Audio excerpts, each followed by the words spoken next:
There are 5 keys to controlling the world. So believed Admiral John Fisher, the architect of the Royal Navy's modernization on the eve of the First World War.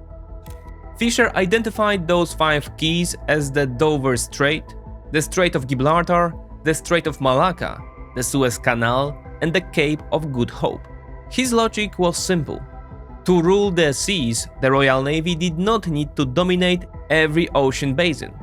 It merely had to control a handful of critical choke points, the narrow arteries through which global trade must flow. Control over such a choke point acts as a force multiplier. Command a tiny dot on the map and you gain leverage over entire regions. You can constrain adversaries, block access to major shipping routes, and shape the balance of power far beyond the immediate geography. History has repeatedly vindicated Fisher's thesis. Consider Russia, a continental giant whose maritime ambitions were frustrated for centuries by 2 such choke points, the Bosphorus and the Dardanelles. Despite fighting 12 wars over several hundred years, these straits ultimately remained in Turkish hands, effectively sealing off Russia's path to sustained southern maritime expansion. The 21st century has not repealed these old laws of geography, but the center of great power competition has unmistakably shifted from naval dominance toward economic and infrastructural control. Globalization, driven by the digital and financial revolutions, has created an entirely new class of critical choke points. They are no longer narrow waterways or canals. Instead, they are strategic nodes embedded within the dense global network of finance, telecommunications, logistics, and advanced technology. The hidden junctions where power now concentrates and leverage is exercised. Modern choke points are invisible to the naked eye, yet their impact on national sovereignty and economic stability is greater than ever. These are the nodes where global flows of capital, data, and critical technological components converge. They include the US dollar, which underpins around 90% of global foreign exchange transactions. They include the financial plumbing, chips and SWIFT that enables cross-border settlements. And they include control over the key technologies required to produce advanced semiconductors, the foundation of modern computing and AI. Whoever controls these hubs controls the heart of the global economy.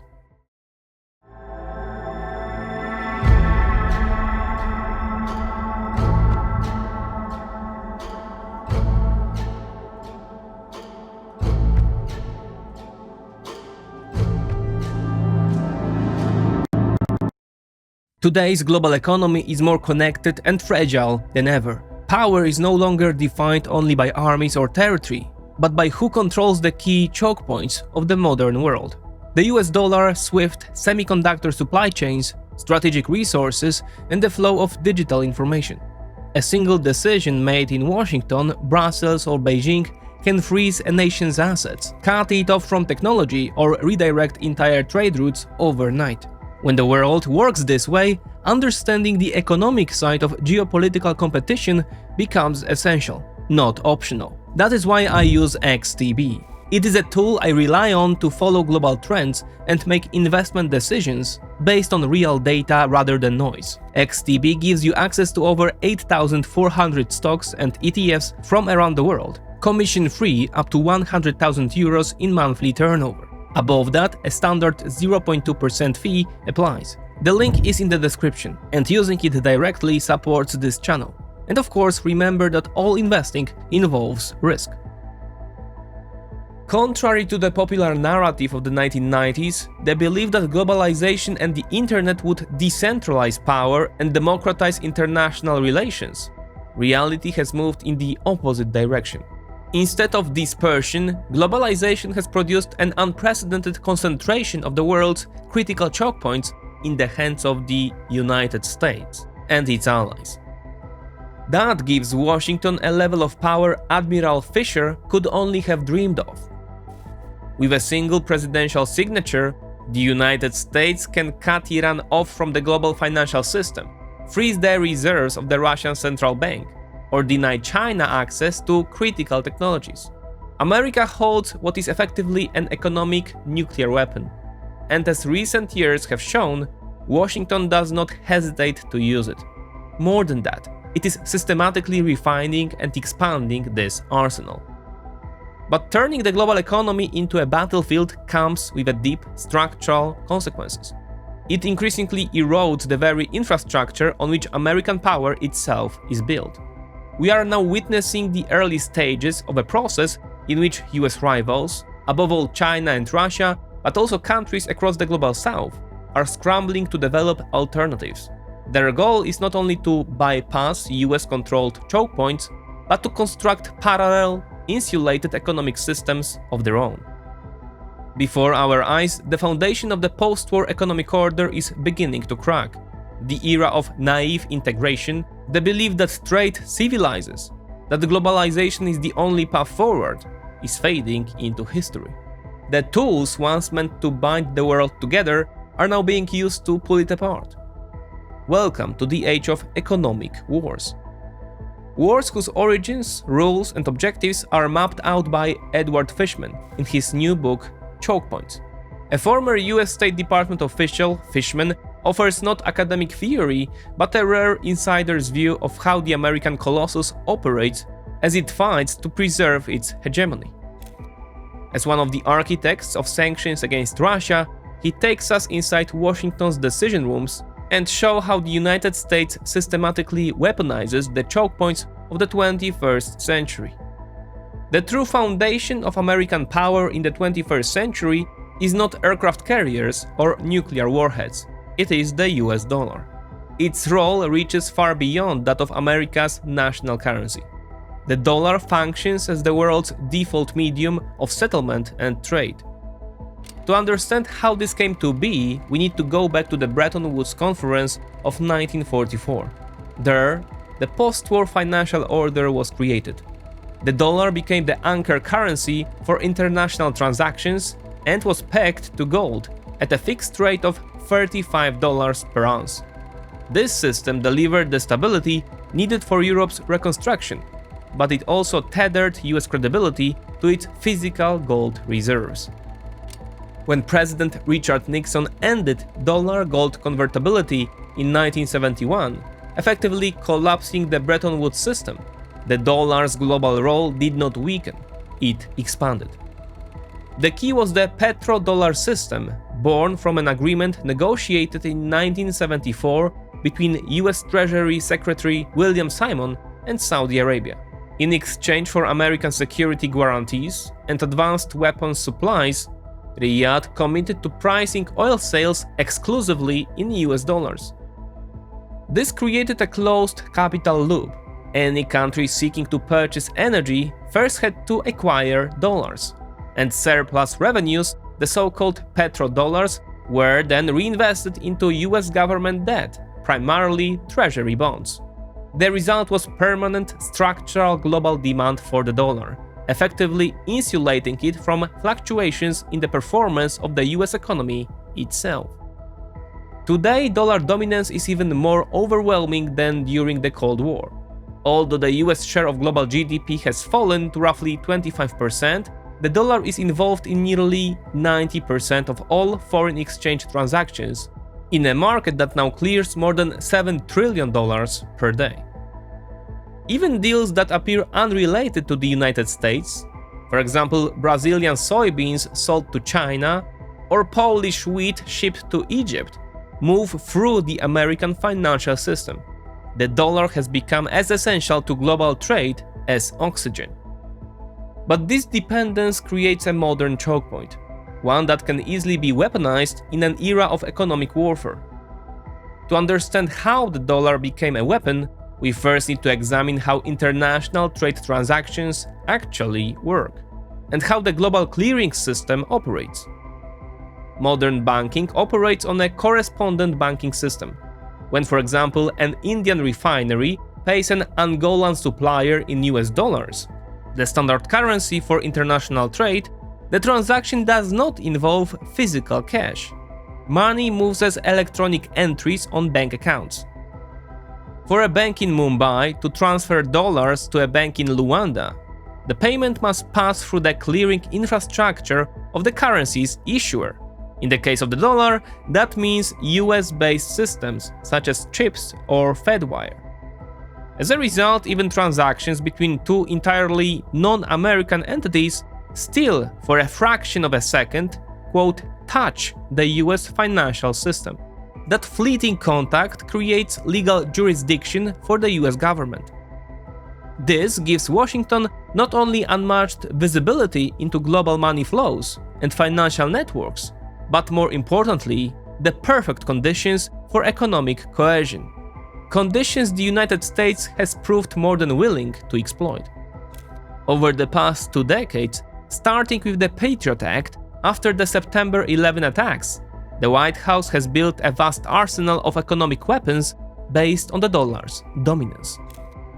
The most powerful tool in the US Treasury's arsenal is secondary sanctions, first deployed against Iran. Traditional sanctions were often ineffective because third countries routinely ignored them and continued trading with sanctioned actors. Secondary sanctions solved that problem. Their defining feature is extraterritorial reach. They prohibit business with sanctioned entities, such as Iranian firms, not only for American companies, but for any foreign entity that uses the dollar or relies on US financial infrastructure. The penalty for violation is exclusion for the US clearing system, for most banks a financial death sentence. The power of secondary sanctions is best illustrated by the case of Instex. After the US withdrew from the Iran nuclear deal in 2018, the European Union sought to preserve lucrative contracts secured by European firms in Iran. To bypass US pressure, Europe established Instex, a mechanism designed to facilitate trade with Tehran outside the SWIFT system and settle transactions in euros.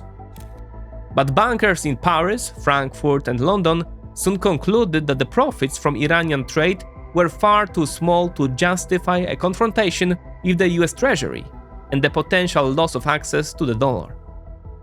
The result was telling. Over 4 years of operation, Instex processed exactly one transaction: the purchase of medicines, which was already exempt from US sanctions. In 2023, Instex was shut down. In effect, European firms lost Iranian contracts valued at more than 40 billion euros, sacrificed under direct pressure from Washington. American pressure tools are not always as blunt as secondary sanctions. Sometimes Washington relies on more subtle but equally dangerous instruments. A prime example are the sectoral sanctions imposed on Russia after the annexation of Crimea in 2014.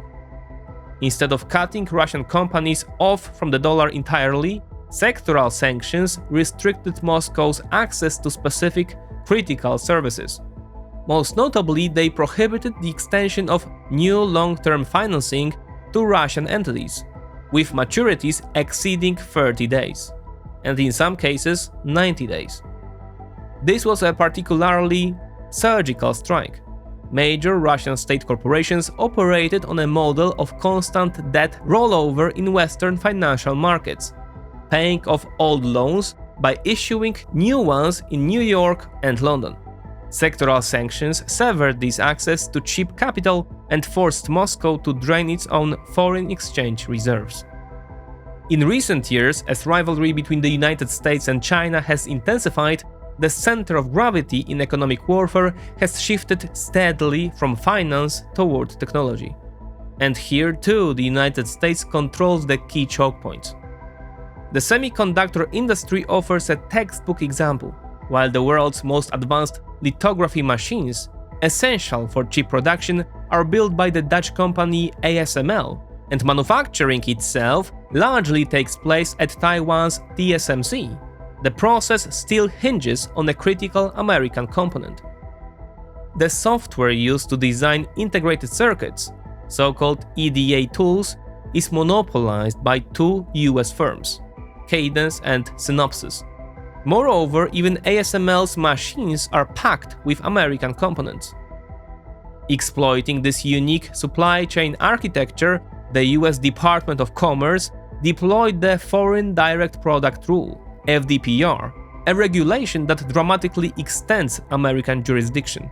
Under FDPR, any product manufactured anywhere in the world falls under US control if its production involves even a single element of American technology or software. Because Cadence and Synopsys tools are industry standards, FDPR effectively grants Washington a veto over advanced semiconductor exports to China, even when those chips are produced not in the United States, but in Taiwan. Crucially, American use of FDPR has accelerated rapidly. In 2020, it was applied only to a single firm, Huawei. By 2022, it had been expanded to entire sectors of the Russian and Belarusian economies. In an era of accelerating technological competition, FDPR has become a powerful weapon, a new kind of Iron Curtain, used to cut America's rivals off from the key technologies of the 21st century. America's arsenal of economic weapons packs enormous destructive power and can inflict real damage on the economies of US adversaries. But it is not a miracle weapon capable of winning every confrontation on its own. Military history teaches a consistent lesson. Every new offensive strategy eventually provokes a defensive counter-strategy. The same dynamic now applies to economic warfare. States targeted by US pressure are now learning how to evade sanctions, adapt their economies, and construct alternative systems that, though less efficient, allow them to survive confrontation with Washington. The earliest testing ground for this strategy was Iran, patient zero of modern economic warfare. Between 2012 and 2015, coordinated US and European pressure cutting Tehran off from SWIFT and global oil markets crippled Iran's economy and forced the Islamic Republic to sign the JCPOA nuclear agreement. But when President Trump withdrew from the deal in 2018 and launched a renewed campaign to break Iran economically, the effort failed spectacularly. Yes, Iran's economy was battered. A currency crisis erupted. Waves of anti-government protests followed. But Tehran did not capitulate. Instead, Iran partially circumvented sanctions and today exports oil at record levels, around 2 million barrels per day. How was that possible? First, Iran changed its customer. Accepting the loss of European buyers, Tehran now sells almost exclusively to China, but not to large state firms like Sinopec, which have global exposure and fear secondary sanctions. The purchases go instead to the so-called teapot refineries, hundreds of small, independent plants concentrated mainly in Shandong province. These companies hold no overseas assets, do not use the US financial system, and operate entirely within China's domestic market, making them effectively immune to the reach of the US Treasury. Payment mechanisms also bypass the dollar entirely. Transactions are settled in Chinese yuan via barter agreements or through Hawala-style networks. Together, Iran and China have created a closed commodity financial loop almost completely opaque to Western regulators. Iran's export revival would not have been possible without parallel logistics, a model later copied by Russia after 2022, through the creation of the so-called Shadow Fleet. The G7 price cap on Russian oil sought to exploit a choke point in the maritime insurance market. More than 90% of the global tanker fleet is insured by a small cluster of companies based in London. Under the price cap mechanism, Western shipping or insurance services were prohibited for Russian oil shipments sold above $60 per barrel. In theory, this was an elegant solution, draining Kremlin revenues without triggering a global supply shock or physical shortages. In practice, Moscow quickly bypassed the system by mobilizing hundreds of aging tankers operating entirely outside Western insurance markets. These vessels sail with transponders switched off, change flags, rename ships, conduct open sea ship-to-ship transfers, and even blend Russian crude with oil from other sources, all to conceal true origin. The results of this confrontation are mixed. The price cap has undeniably raised Moscow's operational costs. At the same time, it has proven porous. Russia continues to sell its oil at market prices, far above the G7 ceiling, demonstrating that control over a financial choke point loses its power when an adversary is determined to build parallel infrastructure. And here lies the greatest threat to American coercive leverage. The more countries are swept into the US sanctions regime, the stronger their incentives to cooperate become. What we are now witnessing is the consolidation of an informal anti-Western bloc, what some US strategists label the new axis of evil. States isolated from Western markets and technology, especially Iran, Russia, and China, are building their own closed economic circuits. The clearest example is the deepening partnership between Russia and Iran. Before 2022, Moscow maintained relations with Tehran but largely avoided violating US sanctions imposed on Iran. After Russia fell under a sanctions regime similar to Iran's following the invasion of Ukraine, cooperation intensified rapidly. The two countries linked portions of their banking systems and accelerated work on the international North-South transport corridor, designed to bypass Western-controlled routes.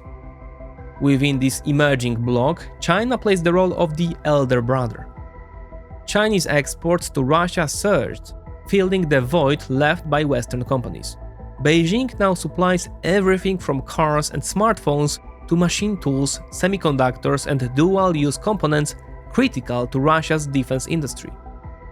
Although major Chinese banks officially avoid running afoul of US sanctions, smaller financial institutions, barter mechanisms, and localized settlement systems have enabled continued trade with both Russia and Iran.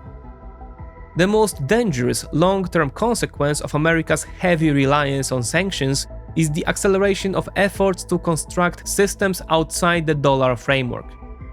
Since 2022, interest has grown in alternative settlement currencies, especially the yuan for oil trade, and in payment systems independent of the United States. China is promoting SIPs as a swift alternative. Russia has expanded its domestic SPFS network. For now, these systems handle only a fraction of global payment volume and do not seriously challenge the dollar's dominance, but the trend is unmistakable. Most significant is the development of central bank digital currencies, including China's digital yuan. These allow direct wallet-to-wallet transactions, bypassing correspondent banking entirely, and with it the American choke points that currently anchor US power. If such technologies gain global traction, the financial infrastructure that underpins American dominance today may eventually become obsolete. The future, however, is likely measured in decades, not years. Many observers view America's weaponization of strategic choke points as chaotic or impulsive, driven by short-term political interests. That is a mistake. The process has a far broader geopolitical logic. The goal is not simply to wound individual rivals, but to correct the trajectory of globalization itself. For decades, the United States was globalization's chief architect and driving force. Today, Washington increasingly recognizes that globalization in its original form is no longer sustainable, at least not without undermining America's hegemonic position. US rivals, above all China, leveraged open global markets for rapid economic growth, which in turn fueled military expansion and rising political influence.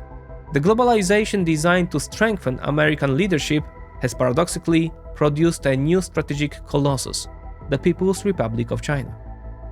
Faced with this reality, Washington is using the choke points it still controls in an attempt to re-engineer globalization, to block China, Russia, Iran, and other rivals from meaningful participation in the global economic system. Whether this strategy can succeed is highly uncertain.